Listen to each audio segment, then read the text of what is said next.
আমার যত সম্পদ ছিল সব আমি আল্লাহর রাস্তায় দান করে দিছি। আমি এক সময় দামি গাড়ি ছাড়া চলতাম না, 1.5-2 কোটি টাকা দামের গাড়ি আমি চালাইতাম। আমার তো ময়দানে কথা বলার বয়স চলতেছে 24 বছর। 24 বছর ধরে আমি ময়দানে কথা বলি। ভাই বসেন। এই 24 বছরের মধ্যে প্রায় 1 যুগের বেশি ছিলাম আমি বাজারি বক্তা। 60,000, 70,000, 80,000 টাকা অগ্রিম আমার ব্যাংকে না দিলে আমি আসতাম না। কিন্তু এখন আল্লাহ তাআলা আমার ভিতরে একটা বুঝ দিছে। ওলামারা আমাকে বলেছেন আপনি নবীওয়ালা কাজ নবীওয়ালার সিফাতে করবেন, আপনি দুনিয়াদারি চিন্তায় করবেন না। এজন্য একটু কষ্ট হয় হকের পথে চলতে গেলে, সমস্যা নাই, কিন্তু আল্লাহ তাআলা আমাকে শান্তিতে রাখছেন। আল্লাহ আমাকে শান্তিতে রাখছেন। এখন ওলামারা আমাকে মহব্বত করেন। আল্লামা তকি উসমানী লিখছেন, আলম তোমার যদি ভক্ত হয়ে যায়, আলেম যদি তোমার ভক্ত হয়ে যায়, দোনো আলম তোমার হয়ে যাবে, আর আওয়াম তোমার ভক্ত হবে, জমে তোমারে ধরবে। কথা বলেন ঠিক কিনা? এজন্য আমার জন্য দোয়া করবেন। আমি নিজের সব সম্পদ আল্লাহ রাস্তায় দান করে দিয়ে মাদ্রাসা করছি, এবং নিজের যে চলার গাড়ি ছিল এটাও বিক্রি করে মাদ্রাসার জমি কিনছি। মানুষের বাড়িতে ভাড়া থাকি। এখন মানুষ অগ্রিম টাকা দিতে গেলে আমি রাগ করি। আমি নাসির নূরকে অনেক রাগ করছি যে তুমি কেন এদেরকে বলছো হযরত আর হবে না, এটা ভুল হয়েছে, মাপ চাই, আপনি মাপ, আমি মাপ চাই। এদেরকে জিজ্ঞেস করবেন কোনো চুক্তি করছি কিনা।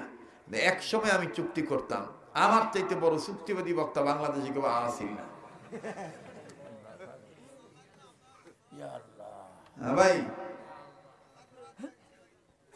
আমার ভাইরা, আমার বন্ধুগণ, এতে আপনারা খুশি না বেজার? কথা কয় না? খুশি না বেজার?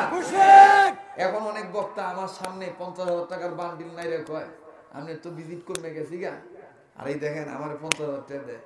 আমি কই তোমার এখন দেয় 50,000, কিন্তু আজ থেকে 14 বছর আগে আমার মাইছে দিত 70,000। তো তোমার 50,000-এর দাম বেশি না, আমার 70,000-এর দাম বেশি।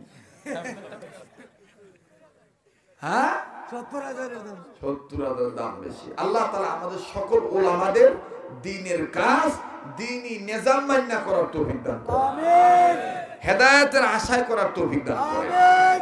তো আমি আপনাদের কাছে ছোট্ট একটা আবদার করব আমার ভাইরা। এই আবদারটা হলো, আপনারা জানেন যে বাংলাদেশে কওমি মাদ্রাসাগুলি 10 জনের সহযোগিতা চলে। আজকেও আল্লাহর কসম করে বলি, আজও আমাদের মাদ্রাসার ওখানে যে এরা দেখছে ছাদ হয়ে গেছে, ছাদ ঢালাই হয়ে গেছে, প্রায় অনেক টাকা পয়সা সেখানে ব্যয় হয়েছে।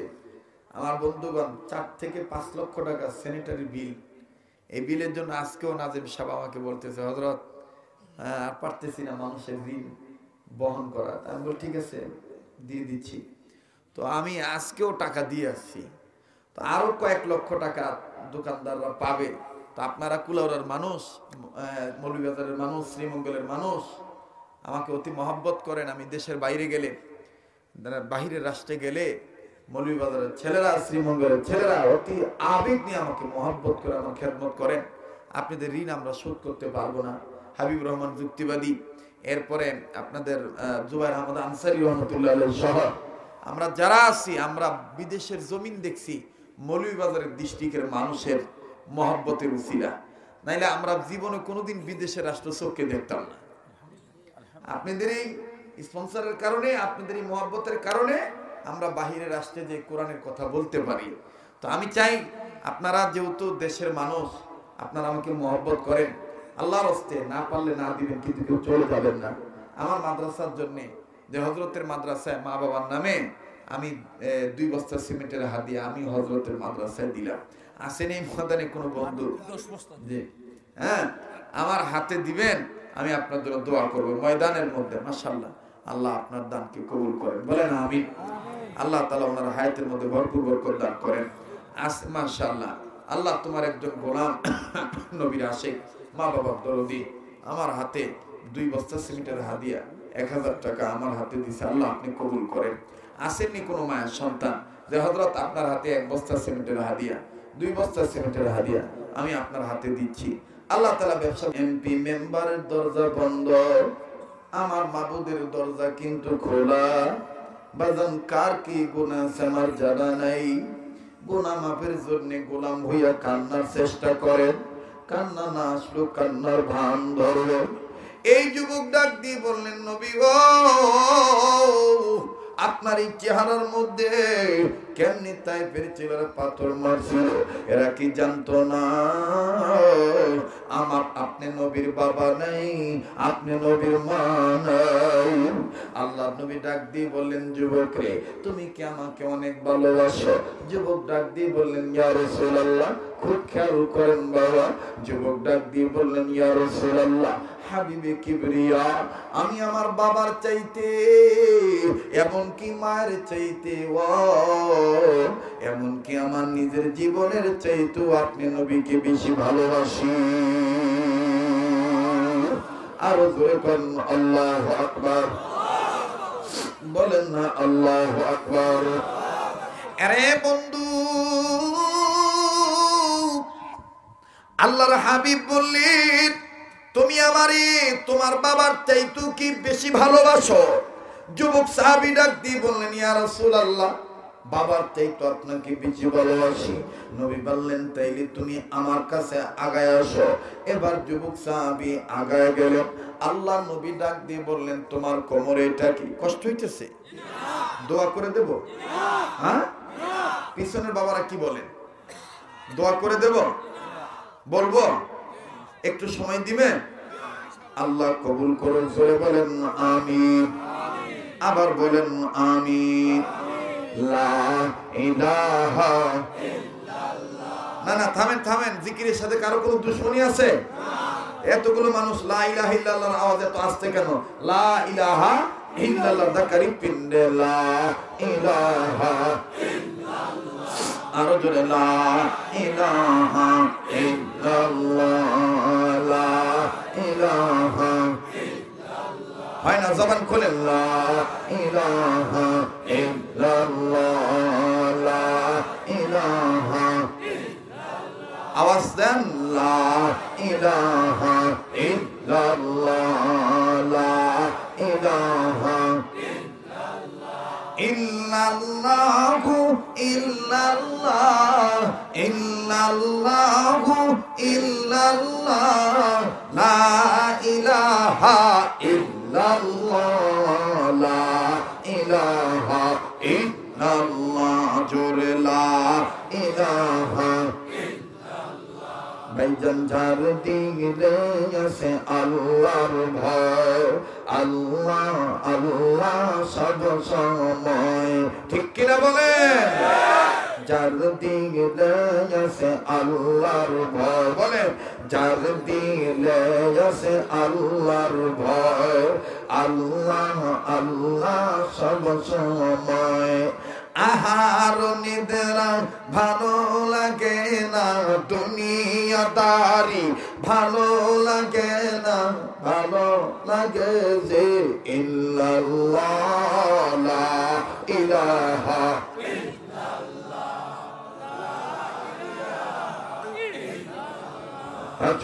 লা ইলাহা ইল্লাল্লাহ, লা ইলাহা। রিকশা চলে না চালক ছাড়া, নৌকা চলে না মাঝি ছাড়া, বলেন, রিকশা চলে না, চলেনি? আপনারা যে আসতে করতেছেন মনে হয় চালক ছাড়া চলে? রিকশা চলে না চালক ছাড়া, বলেন, রিকশা চলে না, নৌকা চলে না মাঝি ছাড়া, ঠিক কিনা বলে? রিকশা চলে না চালক ছাড়া, নৌকা চলে না মাঝি ছাড়া, দুনিয়া চলে না আল্লাহ ছাড়া। জোরে, দুনিয়া চলে না আল্লাহ ছাড়া, জাকের চলে না জিকির ছাড়া, লা ইলাহা ইল্লাল্লাহ, জোরে লা ইলাহা ইল্লাল্লাহ।